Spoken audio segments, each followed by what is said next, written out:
男人係一個強人嚟㗎嘛，佢有咩問題啫？佢亦都唔會去話俾人聽自己有一啲嘅痛苦，佢只會係即係擺埋喺自己嘅心裏邊。咁我諗我哋呢啲咧就係男人最慘嘅地方咧，就係唔識得向人去表達自己嗰個嘅困難，因為呢個都係一個社會嘅文化，嗰啲係定型咁做到咧係大家咧就係知道佢強壯嗰一面，而唔知道佢內心嗰個世界咁或者我諗呢個都係即係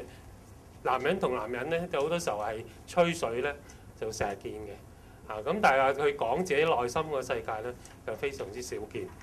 咁呢個咧，我諗我哋都係一個好頭痛嘅地方或者當我哋去做呢個男士成長中心嘅時候咧，我哋搞得最多嘅服務咧，就係一啲離婚男人嗰個嘅小組咁我諗喺過去我哋1998年咧嚟到去成立呢個男士成長中心嘅咁到而家咧，我哋都搞咗係超過20個嘅離婚男人小組咁喺呢啲離婚男人小組裏邊咧，我哋都發覺到有啲嘅男士佢話佢自己去到一啲普通嘅家庭服務中心咧，佢哋覺得啲社工咧係唔係好明佢哋內心嘅世界咁佢哋覺得去到咧，你一講嘢，啲社工就話係咁㗎啦，你自己忍下啦。咁佢覺得咧就冇乜趣味嘅，因為你講咗出嚟，個社工唔能夠表達嗰個嘅同感咁佢哋覺得即係咁去嚟有咩作用咧咁以至到咧佢哋要另外去揾一啲嘅方法嚟到去舒緩自己嗰個嘅情緒咁啱啱我哋喺1999年開始咧，我哋開始搞一啲離婚男人小組咁去到嘅時候咧，佢哋又覺得呢個真係佢哋有一啲嘅同路人嗰個感覺咁當佢講自己啲嘅苦況嘅時候咧，啲組員咧係好體會得到。咁所以嘅咧，我哋就都發覺嗰個需要嘅時候咧，我哋繼續嚟到去提供呢啲嘅服務咁但係當佢離咗婚嘅時候咧，佢唔單止覺得係即係婚姻裏邊嘅失敗，成個人嗰個生命嗰個失敗咁喺佢嗰個失落嘅情況裏邊咧，係唔能夠咁容易同人哋解釋得到咁所以咧，佢哋都好頭痛，點樣可以繼續去喺呢方面嚟到去處理得好咧除咗呢個話失敗嘅感覺之外咧，佢隨之而嚟嘅咧就有好多嘅唔同嘅失落嘅好似就係同即係嗰個嘅失去仔女咧，連個房屋都冇埋，因為喺撫養權裏邊有小朋友嗰啲咧嘅家長就可以保留翻嗰個公屋咁好多時候呢啲嘅男人咧就要去搬去一啲嘅中轉屋。你知而家啲中轉屋咧就唔係喺市區裏邊，係喺元朗嗰邊咁以至到影響咗佢日常嘅生活，或者係工作嗰個嘅即係嗰個即係要好遠翻工咁呢個都係好大嘅頭痛咁同埋又要承擔嗰個贍養費啦咁經濟方面咧都好大嘅壓力咁呢樣嘢都其實咧就牽涉到就係好多時候都會影響咗佢自己嘅情緒唔多唔少咧，就喺嗰個嘅壓力裏邊咧，佢嗰個嘅生活咧，係喺自己生活上邊都會有好多嘅改變咁有啲嘅離咗婚嘅男士咧，佢淨話自己嗰個嘅精神狀態咧係好慘以致好大嘅抑鬱咁佢甚至咧就要揾一啲嘅精神科醫生咧食住呢啲藥嚟到去幫佢維持到一個正常嘅生活。好多時候即係男人有一個嘅比較頭痛嘅位咧，就係我哋都好重視自己呢啲工作效率好快咧就會諗點樣去做得最好或者最快咁有一樣嘅唔好處咧，就喺家庭嗰個關係裏邊咧，就會係即係講嘢就唔係講得咁叻但係動咗都係快過頭咁以至到好多成為咗一啲嘅家庭暴力嘅現象出現咗。咁我諗呢個咧就唔係即係啲男人好似即係俾人形容為一啲即係家暴嗰個人士，而係佢唔識去表達自己嘅內心世界，以至佢個行動咧就快過佢嘅説話好多時候咧用隻手去同啲小朋友接觸，或者係同老婆接觸咧，快過去同佢説話嚟到同佢哋接觸。咁呢個都成為咗一啲嘅家暴。咁我諗我哋呢啲咧都係嚟到去喺我哋嘅男士情緒中心裏邊都去搞一啲嘅活動咧，都嚟到去係教導嘅，即係大家分享點樣可以用説話嚟到分享翻自己內心嘅感受。咁我哋都搞一個嘅路易可道嗰個嘅活動啦。咁佢哋都嚟到去係掌握翻自己嗰個嘅情緒，然後咧就係用一啲嘅説話咧嚟到表達翻自己嘅內心世界。咁我都覺得呢啲咧都會係影響咗佢哋同屋企人嗰個嘅相處。咁喺1998年就係我哋呢個男士成長中心成立嘅時候咧，我哋都做翻一個研究，我哋都問過社聯，佢哋當時都可以收集到一啲非政府機構裏邊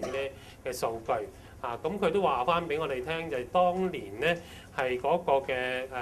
男士接受家庭服務嗰個嘅比率咧，大約係21% 左右。咁跟住我哋都覺得係依個都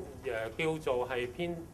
都係叫少數啦。咁但係喺我哋成立咗男士情緒中心之後咧，我哋都做咗一個好重要嘅訊息，因為都發覺好多嘅傳媒咧對男人嗰個嘅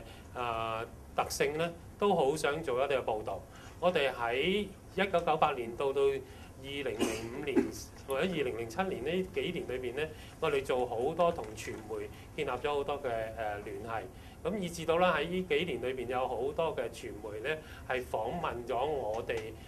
曾經參加過男士情緒中心活動嘅一啲嘅組員。咁我哋喺呢幾年裏邊咧，佢哋都會用好多嘅正面嘅角度咧嚟到描述翻啲男人喺家庭裏邊嗰個角色。咁所以咧就係我哋都將一個嘅男人嘅形象咧，從一個負面咧轉變為一個正面嘅描述。咁所以咧就係喺我哋全明愛裏邊咧有8間嘅綜合家庭服務中心。喺1998年咧就有2成，即係全香港就有2成嘅男人係接受家庭輔導。咁但係去到我哋一個推動嘅時候咧，喺2006年同埋2011年咧，嗰個嘅比率咧已經提升到去30% 係男人係願意接受輔導。咁我哋睇翻喺呢個佢哋接受輔導個過程裏邊咧，佢哋主要都係有幾方面係都會係佢哋都會係有關心或者係想處理嘅咧。其中一樣嘢咧就係佢哋自己嗰個嘅情緒同埋自己嘅精神狀態。咁我諗嗰個都係一個即係而家香港社會裏邊個生活壓力咁大咧，唔多唔少都會係影響咗佢自己嗰個情緒狀態。因為咧就我哋都覺得呢個係一個好重要嘅元素，即係好多男人唔係唔想去處理，不過唔知點去表達。咁我哋願意嚟到去家庭服務中心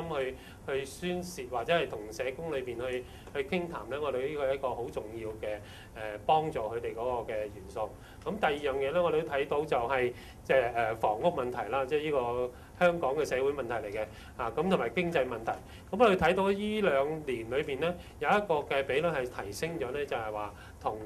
太太或者係即係嗰個嘅婚姻嘅問題。咁我哋都覺得係好事，因為呢個提升咧，即係都顯示翻啲男士咧，佢哋重視翻同太太嘅關係。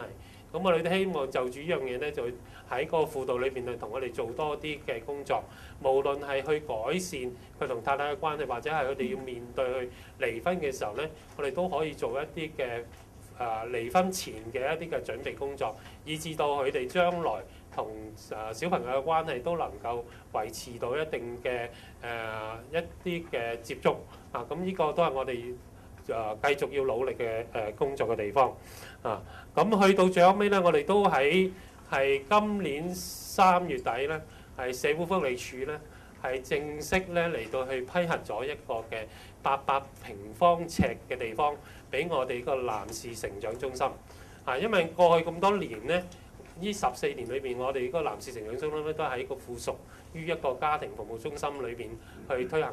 嘅工作。咁但係喺今年咧，社署就批咗個地方，就喺東頭村，而家叫做東匯村嗰個社區服務大樓咧，就俾咗800平方尺我哋。咁我哋都希望呢個成為咗一個嘅首個有性別特色嘅中心，然後真係繼續去推廣呢個男士服務，以至到喺嗰個家庭生活裏邊咧有嗰個嘅發揮。咁我哋都希望將來係即係無論呢度嘅參加呢個活動，或者係其他人士繼續去支持男人喺個家庭承擔嗰個嘅佢自己嗰個嘅任務。